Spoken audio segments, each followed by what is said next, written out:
आशुतोष जुड़ रहे हैं खबर पर जानकारी के साथ, जी मीडिया संवाददाता। आशु, क्योंकि कल भी हमने देखी तस्वीरें इसी तरीके से विरोध प्रदर्शन की सामने आ रही थी, आज जो प्रतिनिधिमंडल जो है बताया जा रहा है वापस लौट आया है, क्या कुछ आश्वासन मिला है? सुमित, देखिए बिल्कुल, जो दिल्ली 5 दिन पहले प्रतिनिधिमंडल गया था वो जयपुर लौट आया है और जयपुर में जो 26वें दिन प्रदर्शन है वो भी जारी है। अब सीएजे की तरफ से ये जानकारी दी गई है कि आश्वासन मिला है, जो दिल्ली में मुलाकात की है इन्होंने कांग्रेस के नेताओं के साथ में, वहां से कोई ठोस आश्वासन मिला है। लेकिन अगर इसको व्यवहारिक तौर पे देखें इसको, तो उन्होंने कहा, सीएचे ने कहा कि सोनिया गांधी की जो सेक्रेटरी हैं उनसे हमारी मुलाकात हुई, उन्होंने राजस्थान में डायरेक्शन दिए कि इनके साथ में वार्ता की जाए। अब उस समय के हिसाब से और उस डायरेक्शन के हिसाब से जब कल ये लोग सचिवालय पहुंचे थे सीएमओ में, तो इनकी कल बैठक नहीं हुई थी। करीब 2.5 घंटे तक इन्होंने सरकार से वार्ता का इंतजार किया था, लेकिन जो अधिकारियों से किसी तरह की कोई वार्ता इनकी नहीं हो पाई है। तो दिल्ली से किस तरीके का आश्वासन मिला है और वो आश्वासन पे ये लोग कितना विश्वास कर पा रहे हैं, ये सीएचे दोनों आपस में तय करेगा। लेकिन फिलहाल अगर पिछले कुछ दिनों की अगर हम बात करते हैं, तो पहली बात तो ये है कि स्वास्थ्य मंत्री बहुत खुले स्तर पे साफ इनकार कर चुके हैं कि कोरोना खत्म हो चुका है। सीएचए की पोस्ट जो हमने की थी वो ऐसी कोई पोस्ट है नहीं, वो पोस्ट भी खत्म हो चुकी है। ये कहीं ना कहीं दर्शाता है कि सरकार किसी भी तरीके से कोई ऐसी इच्छा जाहिर नहीं कर रही है कि इतनी बड़ी संख्या में सीएचए को या तो कैडर में शामिल किया जाए या एनएचएम के तहत इनको इसमें शामिल किया जाए। अब लगातार जो इनका प्रदर्शन चल रहा है उससे संबंधित सरकार इनको लेके कितना वार्ता का रास्ता खोलती है, ये देखने वाली बात होगी। दूसरा, जिलों के अंदर अब सीएचए अपना जो आंदोलन है उसको और तेज करने की कोशिश कर रहे हैं। कल भरतपुर में आंदोलन को तेज किया गया, कलेक्ट्रेट का घेराव किया गया सर्व समाज की मदद से, और आज दौसा में घेराव की बात कही जा रही है। उसके बाद में अलग अलग जिलों में इसी तरह के प्रदर्शन की ये तमाम सीएचए बात कर रहे हैं। बहरहाल आज 26वें दिन भी सीएचए का शहीद स्मारक पर जो धरना है वो जारी है, लेकिन सरकार सुनती है नहीं सुनती, अभी तक कोई बहुत ज्यादा शुरुआती जो जिसको कहें कि कोई जो रुझान है वो दिखाई नहीं दिया है। क्योंकि अगर ऐसा होता है तो स्वास्थ्य मंत्री के स्तर पे या स्वास्थ्य विभाग के किसी भी अधिकारी के स्तर पे हमने देखा है कि जब तमाम मेडिकल पेशे से जुड़े रेजिडेंट्स कोई ना कोई कार्य बहिष्कार करते हैं या कुछ दूसरा करते हैं, तो उनको वार्ता के लिए 1 या 2 दिन के भीतर भीतर बुला लिया जाता है। यहाँ पिछले आज 26वां दिन है, तो ये कहीं ना कहीं मंशा प्रकट करता है कि अभी संभवतः सरकार इस स्थिति में नहीं है कि इनको कैडर में शामिल किया जाए। और अगर ऐसा है, अगर सरकार समय ले रही है, तो संभव है कि सरकार इनको लेके कोई बीच का रास्ता निकालने के प्रयास कर रही हो और उसको लेके थोड़ा सा समय चाहिए होता है, तो वो समय सरकार ले रही है और संभव है कि 1 या 2 दिन के अंदर सरकार इनसे वार्ता करे। चलिए, बहुत शुक्रिया इस तमाम जानकारी के लिए। जी मीडिया संवाददाता आशुतोष यहाँ पर जानकारी यहाँ पर देते हुए कि एक रास्ता जो है वो आने वाले वक्त में शायद सरकार के साथ वार्ता का यहाँ पर खुले, लेकिन फिलहाल बड़ी अपडेट यही, जिस तरीके से आशुतोष ने यहाँ पर बताया कि जो वापस है प्रतिनिधिमंडल दिल्ली से जयपुर लौट आया है, लेकिन अभी रूपरेखा और भी इस आंदोलन को आगे तेज करने की सीएचए की तरफ से की जा रही है। उधर राजस्थान में आईएएस के बाद बड़े पैमाने पर आरएएस के तबादले भी किए गए हैं। राज्य सरकार ने आरएएस अधिकारियों की जंबो तबादला सूची जारी की है। कार्मिक विभाग ने आदेश जारी कर 239 आरएएस अधिकारियों का तबादला कर दिया है और इसके साथ ही एक आईएएस का तबादला और एक आईएएस का तबादला निरस्त किया गया है। इसके अलावा एक आईएएस का पदनाम परिवर्तित किया गया है, 4 आरएएस अधिकारियों को अतिरिक्त चार्ज दिया गया है, एक आईएएस को भी अतिरिक्त चार्ज दिया गया है। अलवर एसडीएम केशव मीना को निलंबित कर दिया है, तो 56 जगहों के एसडीएम बदले गए हैं। 2 मंत्रियों के विशेष सहायक लगाए गए हैं, एक मंत्री के निजी सचिव का भी तबादला किया गया है। आयुष राम प्रकाश का तबादला पीएचईडी में संयुक्त सचिव पर कर दिया गया है।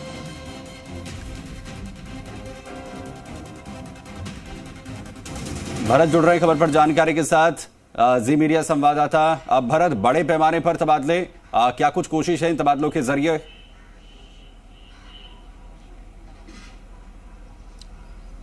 देखिए, इससे कुछ दिन पहले आईएएस की तबादला सूची आई थी और इंतजार हो रहा था कि आरएएस की भी तबादला सूची जल्द आएगी। ब्यूरोक्रेसी में इस बात को लेकर चर्चा थी कि जल्द ही बड़े पैमाने पर फेरबदल होगा और हुआ भी वही। 239 आरएएस अधिकारियों के तबादले सरकार ने कल रात को जारी कर दिए हैं और अब माना जा रहा है कि आईपीएस की और आरपीएस की भी सूची जल्द आ सकती है, क्योंकि इनके भी अभी तबादले होने शेष हैं, क्योंकि सरकार की एक छवि होती है गुड गवर्नेंस, तो अच्छे अधिकारी को लाना, और कई जगह मंत्रियों की डिजायर भी, मंत्रियों की जो उस पसंदीदा अधिकारी उनके लिए भी पोस्टिंग की जाती है। सरकार ने इन सबको ध्यान में रखकर ये तबादले किए हैं। 239 आरएएस अधिकारियों को तबादले सरकार ने किए। इसके साथ ही एक आरएएस अधिकारी जो अलवर एसडीएम थे केशव मीणा, उनको सस्पेंड कर दिया गया। मंदिर विवाद का मामला सामने आने के बाद अब उनको सस्पेंड किया गया है। इसके साथ ही अन्य तबादलों की बात की जाए तो एक आईएएस का भी तबादला इस सूची में किया गया है। इसके साथ ही जो डीओपी प्रमुख सचिव थे उसके पदनाम में परिवर्तन किया गया है, क्योंकि पिछली आईएएस की जब तबादला सूची आई थी उन्हें जीएडी सामान्य प्रशासन विभाग के साथ ही नागरिक उड्डयन विभाग संपदा का पदभार भी दिया गया था। तो इसके साथ ही उनके पदनाम में ये चीज़ें और जोड़ी गई है। इसके साथ ही पिछले आईएएस की सूची में जितेंद्र उपाध्याय जी का तबादला हुआ था संभागीय आयुक्त के पद पर, उनको निरस्त किया गया है। मंत्री की बात की जाए, 2 मंत्रियों के विशिष्ट सहायक लगाए गए हैं। कैलाश चंद्र यादव को रामलाल जाटके और अरसाई नागा को टीकाराम जूली के विशिष्ट सहायक लगाए गए। उनके जो पहले के विशिष्ट सहायक थे उनको हटा दिया गया है और 2 विशिष्ट सहायक नए मंत्रियों के अब लगाए गए। तबादला सूची में अन्य बात की जाए, जो जय सिंह जिनको पहले सीएमओ में लगाया गया था संयुक्त सचिव मुख्यमंत्री, उनका तबादला वहां से कृषि विपणन बोर्ड में एडिशनल डायरेक्टर पद पर किया गया। और हनुमान मल्ढा का जो उनको अब उनकी जगह संयुक्त सचिव मुख्यमंत्री लगाया गया। इसके साथ ही अन्य तबादलों की बात की जाए तो बाबूलाल गोयल हैं, उनको अतिरिक्त संभागीय आयुक्त जयपुर से हटाकर अतिरिक्त आयुक्त PRN पुनर्वास जयपुर विकास प्राधिकरण की जिम्मेदारी दी गई। मुकुल शर्मा जो जिनका प्रमोशन भी तय है इस साल वो आईएएस भी बनेंगे। उनको जो चिकित्सा एवं स्वास्थ्य निदेशक थे उनसे वहाँ से संयुक्त शासन सचिव कार्मिक विभाग में उन्हें ये नई जिम्मेदारी उनको दी गई है। अरुण प्रकाश शर्मा जो बीकानेर में थे उनको बीकानेर रिपा में ये नई जगह लगाया गया है। इसके साथ ही इस पूरी तबादला सूची की बात की जाए तो कई दिनों से मंत्रियों की ओर से जो अधिकारी लगना चाहते थे उनकी भी डिजायरें आ रही थी। सरकार ने सारी सूची पे मंथन, विधायक, मंत्रियों की सारी चीज़ों को ध्यान में रखकर ये तबादला सूची जारी कर दी है और माना जा रहा है कि एक संशोधित सूची और इसमें आ सकती है। जी तो कुछ और संशोधित सूची जो है वो भी जारी की जा सकती है। कुछ और तबादले यहाँ पर जो है वो ब्यूरोक्रेसी में देखने को मिल सकते हैं। और शुक्रिया भरत हमारे साथ जुड़ने के लिए तमाम जानकारी के लिए। बड़ी खबर का रुख करेंगे। अलवर की राजगढ़ में मंदिर अतिक्रमण तोड़ने के मामले में एसडीएम नगरपालिका ईओ और अध्यक्ष पर अब गाज गिरी है। राजगढ़ नगरपालिका अध्यक्ष सतीश दोहारिया को निलंबित कर दिया गया है। इसके अलावा नगरपालिका ईओ बनवारी लाल मीणा को भी निलंबित किया गया है। निदेशक डीएलबी की रिपोर्ट के आधार पर निलंबन की कार्रवाई की गई है। जांच रिपोर्ट उपलब्ध दस्तावेजों के आधार पर निलंबन की कार्रवाई। जांच में सामने आया है विधि विरुद्ध आचरण, वहीं निर्माण हटाने से आमजन को होने वाली क्षति के परिणामों की प्रति भी उदासीनता इसमें नजर आई। लापरवाही बरती गई। राज्य सरकार ने दोहारिया की न्यायिक जांच का फैसला यहां पर लिया है। न्यायिक जांच प्रभावित ना हो इसके लिए दोहारिया को निलंबित किया गया है। राजगढ़ नगर पालिका में भाजपा का बोर्ड है और अध्यक्ष भी। उधर ईओ ने प्रकरण का अध्ययन परीक्षण नहीं किया।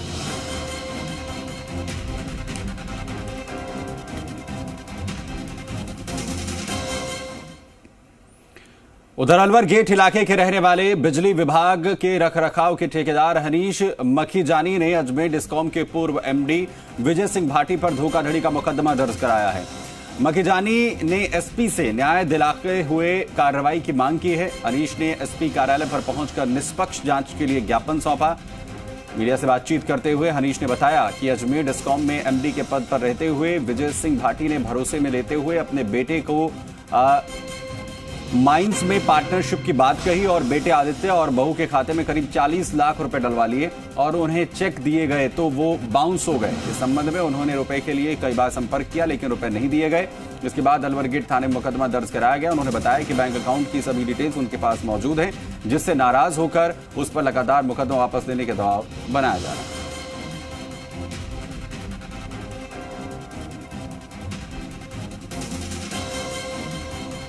तो विजय सिंह भाटी पर धोखाधड़ी का आरोप यहां पर लगाया गया है। बिजली विभाग के ठेकेदार ने अजमेर डिस्कॉम के पूर्व एमडी पर यह आरोप लगाए हैं। विजय सिंह भाटी के खिलाफ धोखाधड़ी का मुकदमा जो है वो दर्ज कराया गया है। 40 लाख के गबन का यह पूरा मामला बताया जा रहा है। के अंदर 420 और 406 के तहत मुकदमा दर्ज कराया।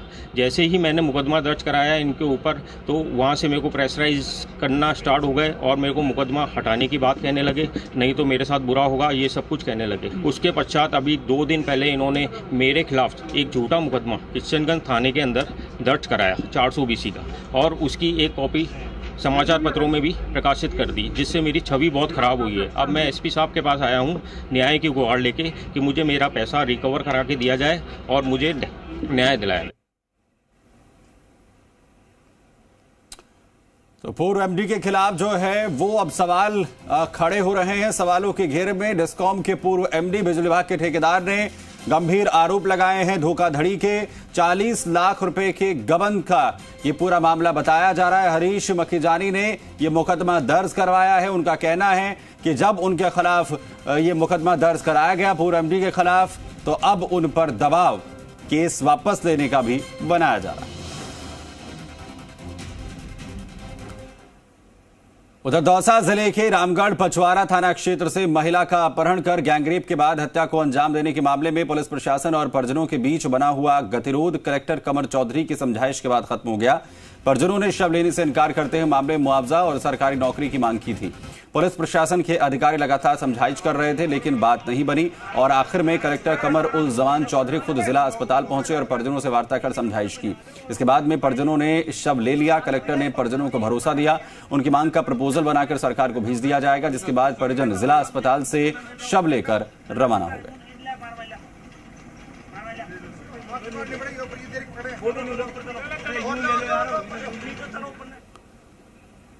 उधर अलवर से खबर, जहां पर देर रात रजोट मैदान में कीकरियों में लगी आग 3 घंटे के बाद आग पर काबू पाया गया है। फायर ब्रिगेड और आर्मी के जवानों ने आग पर काबू पाया। हादसे में कोई जनहानि नहीं हुई है। हालांकि आग के कारणों का अभी तक खुलासा नहीं हो पाया है। ये बड़ी खबर इस वक्त की अलवर का मामला है, जहां पर रजोट मैदान में कीकरियों में यह आग लगने से हादसा हुआ है। 3 घंटे के बाद आग पर काबू पाया जा सका। वहीं फायर ब्रिगेड और आर्मी के जवानों ने मशक्कत के बाद आग पर काबू पाया है। 3 घंटे का वक्त यहां पर लगा। राहत की बात यह है किसी भी तरीके की जनहानि नहीं हुई है। हालांकि आग किस वजह से लगी ये अभी तक साफ नहीं हो पाया है।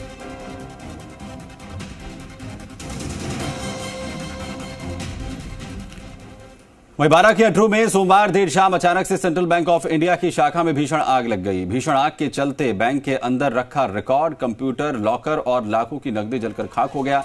1 घंटे की मशक्कत के बाद आग पर काबू पाया, लेकिन तब तक बड़ा नुकसान हो चुका था।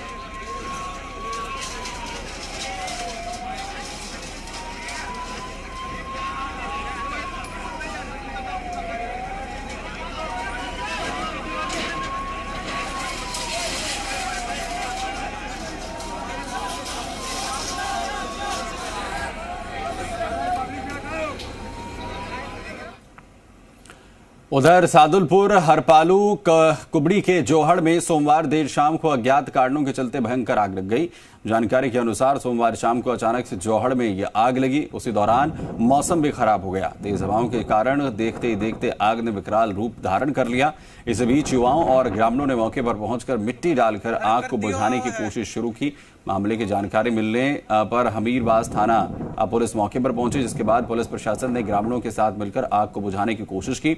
सादुलपुर से दमकल को भी बुलाया गया, जिसके बाद रात 8 बजे के बाद आग पर काबू पाया जा सका।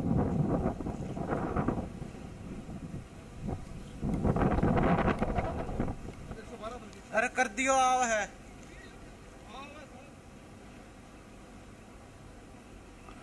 वही खबर चित्तौड़गढ़ के सपासन से, जहां पर खेत में खाखला भरने के दौरान ट्रॉली की चपेट में आने से 4 साल के मासूम की मौत हो गई। पुलिस के अनुसार गांव पारी का खेड़ा निवासी पूजा बंजारा ने रिपोर्ट देकर बताया कि वो अपनी बहन के 4 साल के बेटे को लेकर मजदूरी करने गई थी। खेत में ट्रैक्टर में खाखला भरने के बाद ट्रैक्टर ड्राइवर ने लापरवाही से ट्रैक्टर को बैक किया, जिसकी चपेट में 4 साल का बल्लू आ गया, जिससे वो गंभीर रूप से घायल हो गया। बच्चे को फौरन अस्पताल पहुंचाया गया, जहां डॉक्टरों ने उसे मृत घोषित कर दिया। फिलहाल शव का पोस्टमार्टम कराकर परिजनों के सुपुर्द कर दिया गया है।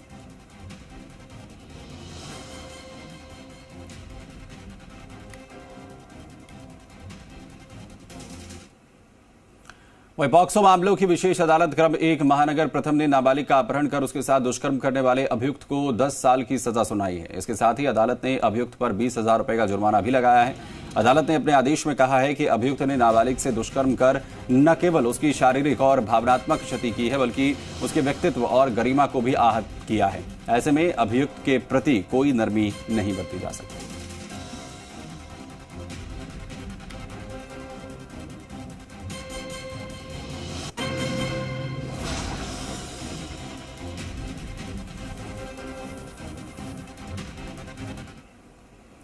उधर केंद्रीय संस्कृति मंत्री अर्जुन राम मेघवाल करौली दौरे पर हैं और इस दौरान उन्होंने प्रेस वार्ता कर केंद्र सरकार की विभिन्न योजनाओं को लेकर जानकारी दी। उन्होंने कहा कि कृषि, स्वास्थ्य, शिक्षा, सड़क, पानी और बिजली के क्षेत्र में जो जिले पीछे रहते हैं, वही राष्ट्रीय मापदंड के अनुसार वो जिला आकांक्षी जिला सरकार द्वारा घोषित किया गया है। पूरे देश में 1200 जिले ऐसे हैं, जिनमें से राजस्थान में 5 जिले हैं। करौली उसमें से एक है। करौली में उपरोक्त क्षेत्र में काम किया जाएगा। अधिकारियों को निर्देश दिए हैं, योजनाओं को सही समय पर क्रियान्वयन किया जाएगा, जिससे करौली का विकास हो सकेगा। तो वहीं करौली हिंसा मामले पर बोलते हुए अर्जुन राम मेघवाल ने कहा कि उपद्रव मामले में प्रदेश सरकार पूरी तरीके से फेल रही है। प्रशासन सरकार के दबाव में काम कर रहा है। पुलिस निर्दोष लोगों को पकड़ रही है, जबकि दोषी पुलिस संरक्षण में घूम रहे हैं, लेकिन भाजपा निर्दोषों को फंसाने नहीं देगी।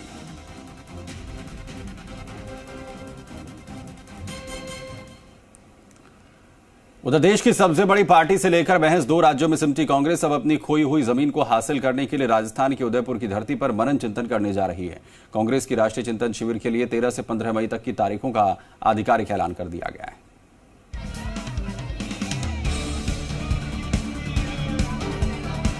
मिशन 2023 फतेह करने के लिए कांग्रेस ने व्यूह रचना तेज कर रखी है। कांग्रेस पार्टी को मजबूत करने के लिए उदयपुर में मंथन करने जा रही है। इस चिंतन शिविर के जरिए ही प्रशांत किशोर की कांग्रेस में एंट्री होगी और इस चिंतन शिविर में ही प्रशांत किशोर कांग्रेस की भावी रणनीति का पूरा खाका कांग्रेस के नेताओं के सामने रखने वाले हैं। इस चिंतन शिविर के जरिए ही पार्टी में प्रशांत किशोर की भूमिका, उनकी शक्तियां, उनकी ताकत और उनके भविष्य का एजेंडा भी तय हो जाएगा। इसके साथ इस बात पर भी मंथन होगा कि कांग्रेस की वर्तमान युवा पीढ़ी और अनुभवी नेताओं के बीच राज्यों में तालमेल किस तरीके से बेहतर हो और इन दोनों पीढ़ियों की भूमिका किस तरीके से स्पष्ट तौर पर तय कर दी जाए, ताकि आपसी टकराहट और गुटबाजी खत्म की जा सके। दरअसल झीलों की नगरी उदयपुर में चिंतन शिविर कराए जाने की एक वजह यह भी है कि इस साल नवंबर महीने में गुजरात में विधानसभा चुनाव होने हैं और उदयपुर गुजरात से सटा हुआ है। ऐसे में उदयपुर में पार्टी के तमाम शीर्ष नेताओं के जुटने का असर गुजरात कांग्रेस के नेताओं कार्यकर्ताओं पर भी रहेगा और चिंतन शिविर के जरिए गुजरात कांग्रेस के कार्यकर्ताओं का मनोबल बढ़ाने के लिए मूल मंत्र भी दिया जाएगा। 3 दिन तक चलने वाले चिंतन शिविर में कांग्रेस अध्यक्ष सोनिया गांधी, पूर्व अध्यक्ष राहुल गांधी, प्रियंका गांधी, पूर्व प्रधानमंत्री मनमोहन सिंह समेत देश भर से 400 नेताओं को चिंतन शिविर में आमंत्रित किया जाएगा। कांग्रेस पार्टी ने मंथन शिविर के लिए नेताओं को जिम्मेदारी देना शुरू कर दिया है। देश के वर्तमान राजनीतिक परिदृश्य में महंगाई का मुद्दा, किसानों के इश्यूज, गुजरात हिमाचल के चुनाव, उसके बाद राजस्थान, मध्य प्रदेश और छत्तीसगढ़ राज्यों समेत लोकसभा चुनाव में कांग्रेस की रणनीतिक चुनौतियों समेत अलग अलग मुद्दों पर तैयारियों का जिम्मा अलग अलग नेताओं की कमेटियों को सौंपा गया है। चिंतन शिविर में किसान और एग्रीकल्चर मुद्दे पर चर्चा के लिए रिपोर्ट पेश की जाएगी। कांग्रेस के चिंतन शिविर में 6 प्रस्ताव पेश किए जाएंगे। खेती किसानी प्रस्ताव BS हुड्डा की अगुवाई में, राजनीतिक प्रस्ताव मल्लिकार्जुन खड़गे के निर्देशन में, आर्थिक प्रस्ताव P चिदम्बरम की देखरेख में, सोशल एम्पावरमेंट प्रस्ताव सलमान खुर्शीद के हिस्से, संगठनात्मक प्रस्ताव मुकुल वासनिक लाएंगे और यूथ एंड एम्पावरमेंट प्रस्ताव की जिम्मेदारी राजा वडिंग को दी गई है। मुख्यमंत्री अशोक गहलोत की मंशा थी कि राजस्थान में ही कांग्रेस का चिंतन शिविर आयोजित किया जाए। इसके लिए बाकायदा प्रदेश कांग्रेस कमेटी की ओर से ही AICC को एक प्रस्ताव बनाकर भेजा गया। आलाकमान की मंजूरी के बाद अब चिंतन शिविर की तैयारियां भी तेज हो गई हैं। दिल्ली से मनोहर बिश्नोई के साथ सुशांत पारेख, जी मीडिया, जयपुर। तो चलिए फिलहाल इतनी खबरें जारी हैं। आप बने रहिए जी राजस्थान के साथ। नमस्कार।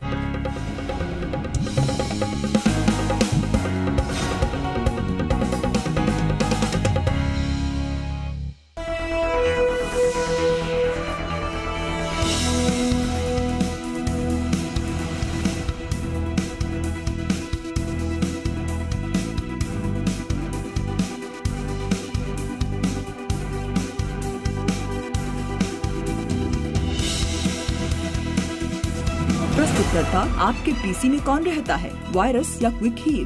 प्रायोजक हर हिंदुस्तानी की शान ARB बेयरिंग्स, जोड़े सारा हिंदुस्तान और आयुर्वेदिक मुल्तानी पश्मीना सिरप, पश्मीना पाचन एक्सपर्ट।